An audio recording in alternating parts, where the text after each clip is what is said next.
একদিন সকালে শহরের এক কোণে অবস্থিত একটি ব্যস্ত মিষ্টির দোকানে অনেক ভিড় ছিল। দোকানে জানলার ধারে বসে এক কাক তাকিয়ে আছে লাড্ডুর দিকে, এবং দোকানে তখন অনেক ভিড় ছিল। তাই সে সুযোগ বুঝে মুখে একটা লাড্ডু তুলে সেখান থেকে চম্পট। কাকটি দোকান থেকে উড়ে দূরের এক বট গাছে উঁচু ডালে এসে বসলো। বসে মনে মনে ভাবছে, কি ভাগ্যবান, এমন মিষ্টি জিনিস সহজেই পেয়ে গেলাম, এখন নিশ্চিন্তে খাওয়া যায়। সে যখন সেই লাড্ডুটি খাবার প্রস্তুতি নিচ্ছিল, ঠিক তখন এক চতুর শিয়াল গাছের নিচে উপস্থিত হয়।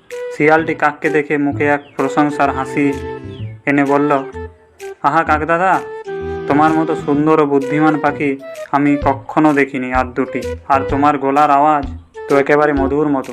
আমি শুনেছি তুমি দারুণ গান গাও, আর যদি তোমার সুমধুর গান শুনতে পেতাম তাহলে নিজেকে অনেক ভাগ্যবান মনে করতাম। শিয়ালের প্রশংসা শুনে কাক নিজেকে খুব প্রশংসায় ভরিয়ে তুলল।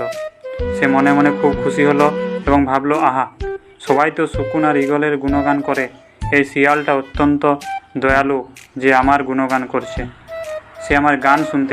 সে শিয়ালের প্রশংসায় মুগ্ধ হলো এবং সে গান গাইতে শুরু করলো।